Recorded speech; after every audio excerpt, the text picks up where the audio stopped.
Hello students. तो CTET की English हम लोग पढ़ रहे थे। सीटेट की इंग्लिश में आज हम आपको इंग्लिश पेडागोजी के क्वेश्चन बताएंगे। जो पेडागोजी को क्वेश्चन आते हैं,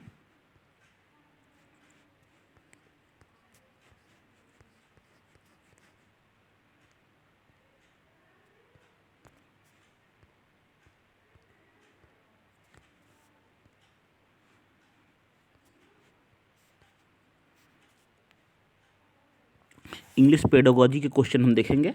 इंग्लिश पेडागोजी के क्वेश्चन, ठीक है, सीटेट में। तो ये सीटेट में पेडागोजी क्वेश्चन आपकी प्राइमरी जूनियर लेवल दोनों पे आते हैं। हम आपको पैसेज भी पढ़ा चुके हैं, अब पेडागोजी बताएंगे। चलिए देखेंगे कुछ क्वेश्चन। क्वेश्चन है पेडागोजी का, इंग्लिश पहला क्वेश्चन है जो पढ़ाएंगे आपको। Which of the following classroom practices helps a teacher to develop oral language among the students? Oral language की प्रैक्टिस कराते समय कौन सी चीज़ कक्षा में टीचर की मदद करेगी अच्छा पढ़ाने में, छात्रों को पढ़ाने में इंग्लिश लैंग्वेज? कौन सी ओरल लैंग्वेज की प्रैक्टिस हमको टीचर्स को हेल्प करेगी? क्या वो ऐसा करे कि ओरल लैंग्वेज वो अच्छे से पढ़ा पाए? 106 नंबर इंग्लिश पेडागोजी।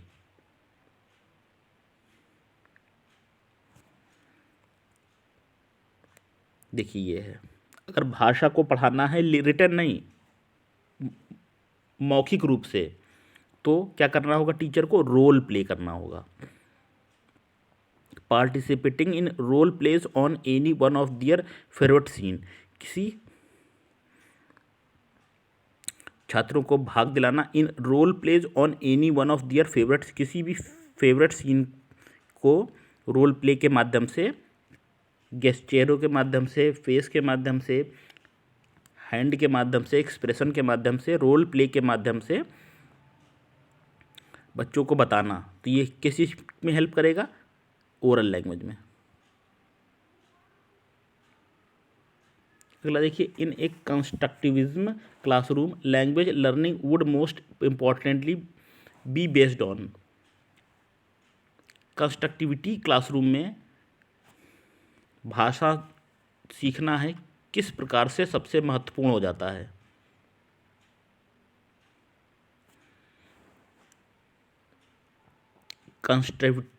कंस्ट्रक्टिविज्म, ये जो कंस्ट्रक्टिविस्ट क्लासरूम होता है, इसमें ग्रुप डिस्कशन और पीयर इंटरेक्शन होता है। ये नोट कर लीजिएगा, constructivist classroom, group discussion and peer interaction. A language teacher, which one of the following is most important for you regarding teaching of grammar? भाषा शिक्षण के समय सबसे अधिक महत्वपूर्ण चीज़ क्या होगी एक शिक्षक को के लिए?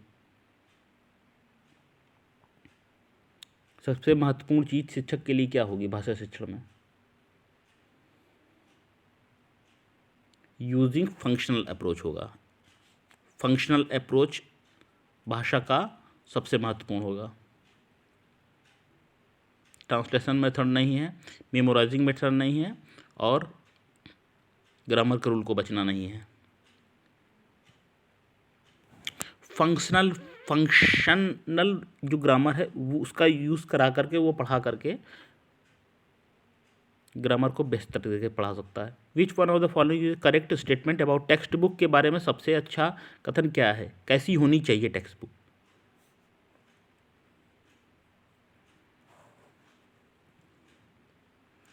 ये ऐसी होनी चाहिए जो सही उद्देश्यों को पूरा करे, करिकुलम एक्स्ट्रा एक्टिविटीज़ के माध्यम से छात्रों को सिखाए। B option.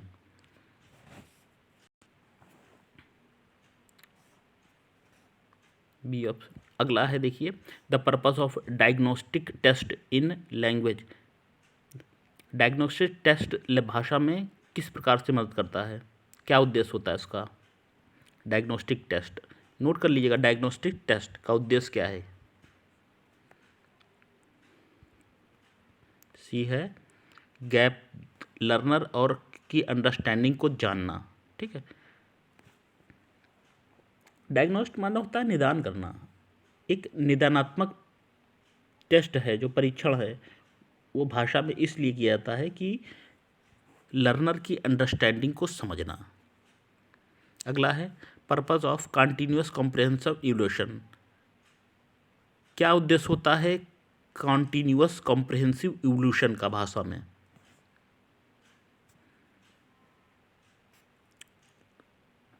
CCE होता है comprehensive evolution in language. Continuous comprehensive evolution, इसका ये उद्देश्य होता है कि छात्रों के लेवल को और उनकी शिक्षा के स्तर को, उन्होंने जो सीखा है उसको समझना। सी होगा ऑप्शन, नोट कर लीजिएगा। Continuous comprehensive evolution to assess the level of competencies, जो छात्रों ने सीखा है उसको, उसका परीक्षण करना। Under which act did English get the status of the associate official language? किस एक्ट के तहत इंग्लिश को सरकारी भाषा के रूप में, एसोसिएट माने सहायक भाषा के रूप में ऑफिसों में प्रयोग करने की अनुमति दी गई?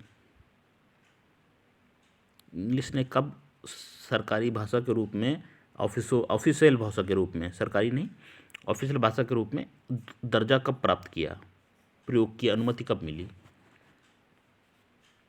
डी ऑप्शन है ऑफिशियल लैंग्वेज एक्ट आर्टिकल 343 में ये है कि ऑफिशियल स्तर पर इंग्लिश का प्रयोग आप कर सकते हैं।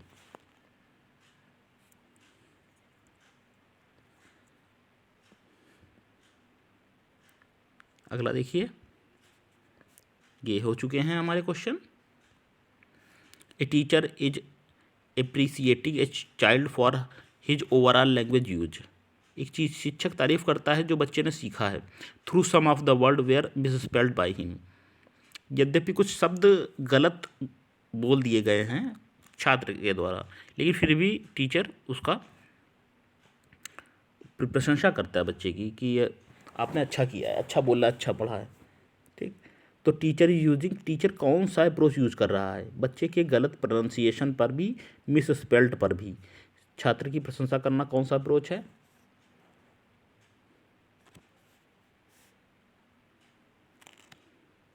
होल लैंग्वेज है। क्या है ये? Whole language.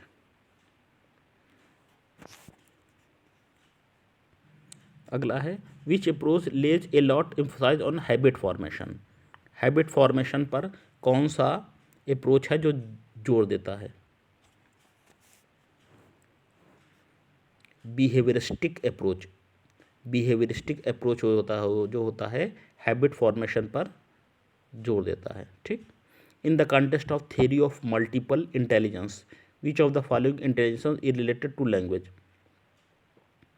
कौन सा इंटेलिजेंस लैंग्वेज इंटेलिजेंस से संबंधित है? Theory of multiple intelligence. ये जो इंटेलिजेंस हैं, ये जो शब्द दिए हैं इससे क्या मैच कर? फ्लुएंसी में क्या चाहिए? Accuracy intelligence. लिंग्विस्टिक्स में क्या चाहिए? Verbal intelligence. Vocabulary grammar intelligence. Visual spatial intelligence. इसमें होगा ये आपका सही है, लिंग्विस्टिक में वर्बल इंटेलिजेंस चाहिए। Banishing mother tongue in the classroom is characteristic feature of. Mother tongue का भाषा की कक्षा से अलग कर देना। जो छात्र बोल रहा है अपनी मदर टंग, उसको भाषा की कक्षा से अलग करना, इस अप्रोच को क्या कहते हैं? इसको कहते हैं डायरेक्ट मेथड। डायरेक्ट मेथड में मदर टंग का प्रयोग नहीं होता। अगला है deals with the level of meaning in language. Level of meaning in language को क्या कहते हैं? सेमेटिक्स कहते हैं। सेमेटिक्स ऐसी ब्रांच है लिंग्विस्टिक की जिसका मतलब होता है शब्दों की मीनिंग को बेहतर तरीके से समझना, शब्द खंडों के माध्यम से। अगला प्रश्न है a Hindi teacher gets posted in a primary school which is area of Punjab since he does not know the local language of that area he should. एक ऐसा हिंदी भाषी अध्यापक है जो पंजाब के किसी गांव में उसकी पोस्टिंग हो गई है, तो वो पंजाबी नहीं जानता, उसको क्या करना चाहिए? हिंदी भाषी शिक्षक को पंजाबी क्षेत्र में पोस्टिंग होने पर क्या करना चाहिए? तो क्या उसको ये करना चाहिए कि मोटिवेट लोगों को ये प्रेरित करे कि हिंदी सीखें? नहीं। कम्युनिकेट इन इंग्लिश, इंग्लिश में बात करना चाहिए, as it is difficult for him to understand, English में बात करना चाहिए क्योंकि वो हिंदी पंजाबी बोल नहीं पाता, ये भी नहीं करना चाहिए। फिर क्या करना चाहिए? 118 नंबर क्वेश्चन ये है, ये करना चाहिए, C use the child language as a source and start teaching, बच्चे की भाषा के माध्यम से ही उसको पढ़ाना चाहिए और तब बेहतर तरह से शिक्षण होगा। बच्चे की सोर्स ऑफ लैंग्वेज की जो उसकी मदर टंग है उसी के माध्यम से उसको पढ़ाना चाहिए। Apply for the transfer to Hindi speaking, नहीं, ट्रांसफ़र के लिए अप्लाई नहीं करना चाहिए। अगर ऐसा स्थितियां हैं तो बच्चे के माध्यम से ही हमको चलना होगा और उसी माध्यम से हमको पढ़ाना होगा, और हमको चाहे वो भाषा पहले उसकी लोकल लैंग्वेज उसकी जो मदर टंग है वो सीखनी पड़े, उसको पढ़ाना है तो पहले उसकी भाषा समझ के हमको उसको बताना होगा। While designing a working activity for a language class, teacher should most importantly focus on working activity develop करते समय भाषा की एक टीचर को क्या करना चाहिए? Choosing a topic from their surrounding, अपने चारों ओर एक उसको घेरे को समझना चाहिए। ये है आपका। और लास्ट क्वेश्चन देखेंगे हम, some children do not have exposure to English outside the classroom, so the teacher's proficiency in speaking English is essential, because कुछ बच्चे हैं जो कक्षा के बाहर इंग्लिश स्पीक नहीं कर सकते अपने आप को, इसीलिए टीचर की योग्यता होनी चाहिए स्पीकिंग बोलने की। क्यों होनी चाहिए? कुछ बच्चे हैं जो अपने आप को क्लास कक्षा के बाहर वो नहीं इंग्लिश बोल पा रहे हैं, आपस में बात नहीं कर पा रहे हैं इंग्लिश में, तो एक शिक्षक की योग्यता होनी चाहिए कि वो इंग्लिश स्पीक कर सके। क्यों?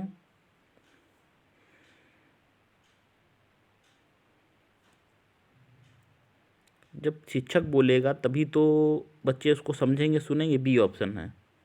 The students may listen to and process the new language before they actually communicated, शिक्षक उसको बच्चों शिक्षक की भाषा को सुनेंगे, समझेंगे, पढ़ेंगे, तभी तो कम्युनिकेट करेंगे। जब टीचर ही नहीं बोलेगा, समझाएगा इंग्लिश भाषा में, तो बच्चे हेजिटेट होते रहेंगे।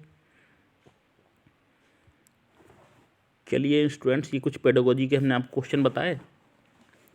सबसे बड़ी बात यह है कि पेडागोजी के जो के नोट्स बनाते रहिए आप, थोड़ा सा ये इंग्लिश एप्लीकेबल इंग्लिश है, इसको समझते रहिए, क्वेश्चन जो इंपॉर्टेंट चीज़ें हैं उसको नोट करते रहिए, ठीक है। चलिए फिर हम क्लास देंगे आपको। नमस्कार।